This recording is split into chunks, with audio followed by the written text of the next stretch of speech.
There is a big budget resolution that has been endorsed by Donald Trump. Now, the most controversial aspect of this is the cut to social programs. They're trying to find all this money for their tax cut. And the social programs that are under the knife are substantial. I mean, there is a sea change that would happen in American life were this budget to go through, and well, essentially, were the plug to be pulled on so many people who desperately need these programs. I mean, it overwhelmingly is something that is used by so many Americans who are really living on subsistence wages or no wages at all. So Mike Johnson is trying to get this budget resolution passed with a very thin majority. It's by no means clear that he can do it.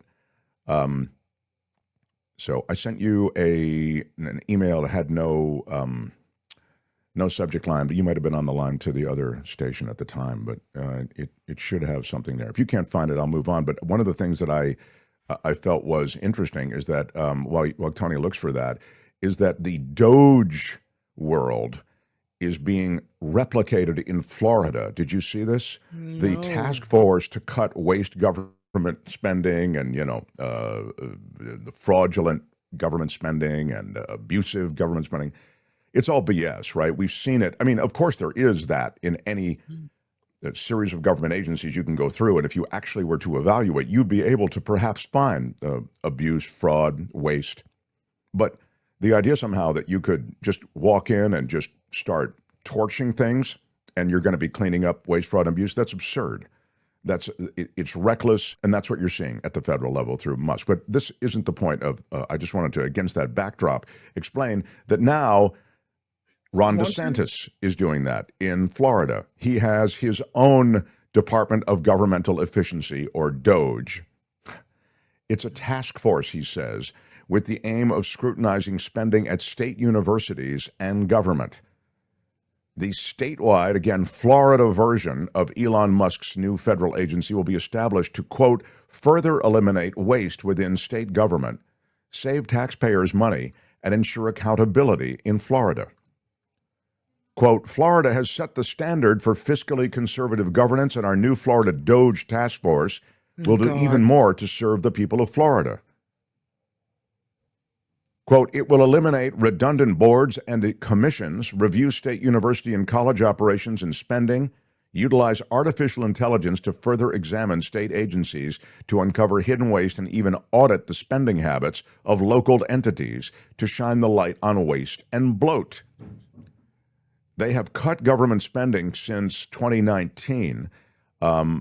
They've cut in Florida the number of state workers. They already have the lowest number of state workers per capita in the country. So this is, it's always interesting to me also when people, and this applies on some level more to Florida maybe than the feds, how people in power say, I'm going to, maybe it does apply to the feds, just thinking about it, I'm going to establish this new branch of government and government oversight, and they're going to try to root out waste, fraud, and abuse. So wait a minute. You're going to hire more people to fire more people? Is that what you're doing? That's exactly what they're doing in Florida, and that's what's happening at the federal level, although more to the point, I think at the federal level, you have a recklessness about the whole thing, and they're not even really rooting out waste, fraud, and abuse, right? I think it's just... SP as he says it perfectly. Waste is just code for anything we don't like. Right. It's not waste.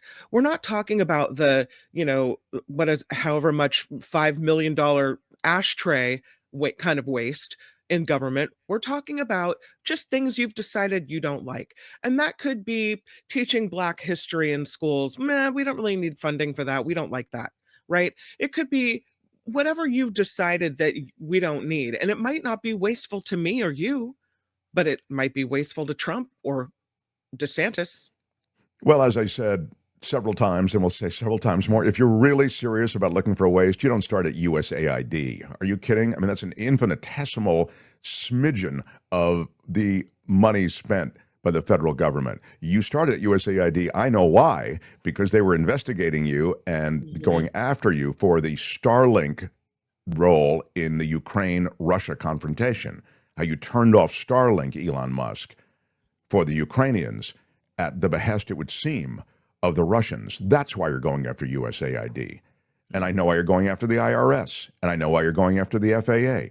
These aren't random agencies you've chosen. And I certainly know why you went into the Treasury, because you wanted all that information and you've jacked it. You've taken it. Some 19-year-old with the nickname Big Balls has all of our stuff. Okay. So Is that really his that's the, nickname? yeah, that's Oh, the absurdity of it. And that's the Silicon Valley way. That's the startup way, you know. Just came in, man, everybody here has got to justify their existence. Otherwise, you're all fired. And I want to hear from you in 36 hours. That's a very, CEO, new tech bro way to go. I think the more mature tech bros who are really building enduring companies maybe don't do that to that extreme. But Musk is also the most powerful man on earth, because he's the richest man on earth and he owns a president and owns a country.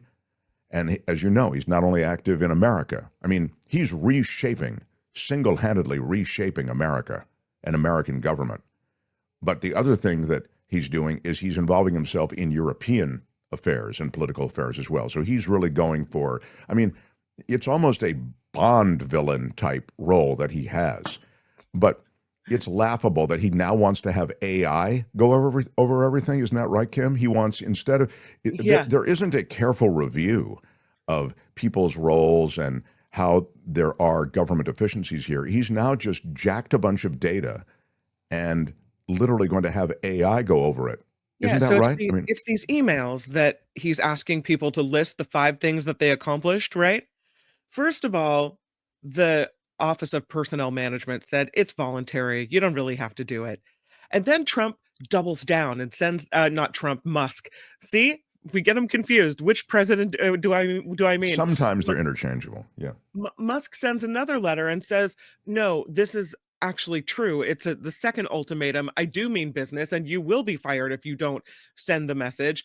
And then we find out what he's going to do with these messages. He's going to take them and feed them into AI, and AI will look at the 5 things you've accomplished last week or last month or whatever it is, and determine whether or not that's worthy of you keeping your job. So it's not even a real person looking at what you've done and being able to discern, oh, this is important, this is whatever. It's AI who, God hope that works, because we don't know. Well, Crazy. AI is wrong, just even if you run some basic queries through AI, like Google type queries. It's wrong 20% of the time or something like that. There'll be facts in there that are not accurate. I mean, if you Google me, but you do it through AI, you'll Right. get a lot of facts there that are right and a lot of Yeah. facts there that are wrong, because there are other people with the name Mark Thompson. And that messes with it. So anyway, my point is simply, uh, if it's wrong that often, there's a lot at stake. And the idea somehow that you could evaluate these emails from people, and that's sort of like, it's a reapplying for your job. It's disgusting. It's really objectionable. I mean, and it's likely illegal. I don't really understand how we ended up here, except that nobody's calling this out. I mean, it's really the president who was elected by the people. Okay, just stay with me. I know some people are going, no, he wasn't. It was okay, but he's president. Hmm. And he brought in his buddy. I mean, who is this guy? He's his buddy.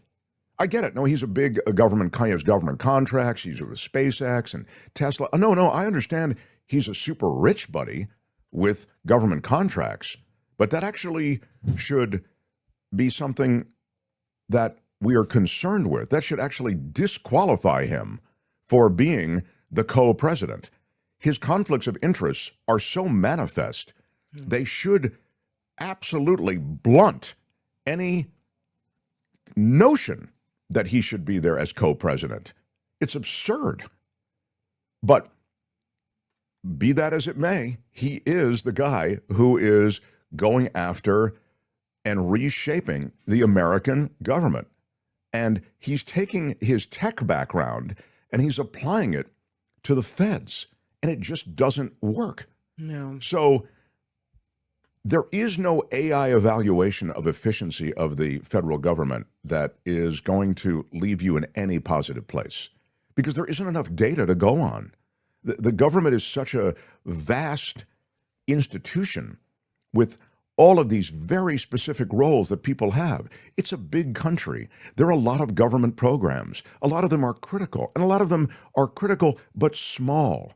And so when you just come across with that samurai sword that he's run through government with, be it AI driven or be it just the reflexive muscle movement of Musk wanting to decapitate all of this simply because he wants to cut back on government, there's no real evaluation of the nuance, of the specifics, of the details associated with all of these critical government programs. Again, some of which are extremely small. They can be involved in everything from feeding a small community of those living with on subsistence wages to a government grant that might be involved with scholastics, or might be involved with offering a way to academics, or in some small way medical research. I mean, you get it.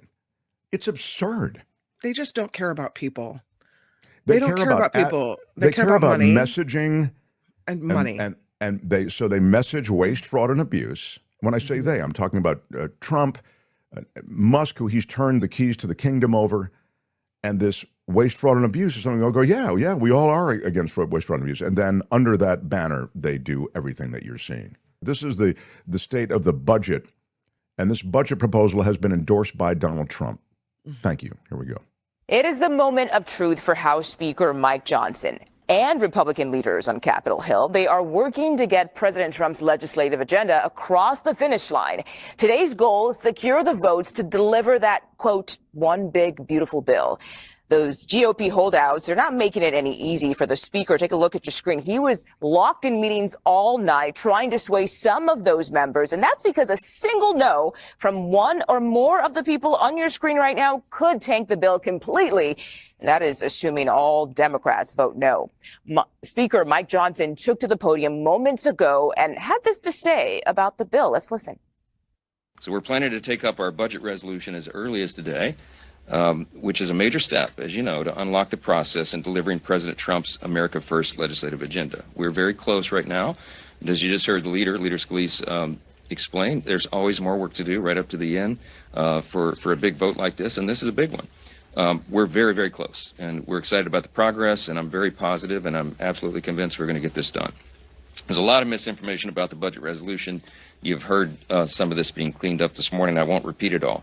But this resolution itself contains no policies.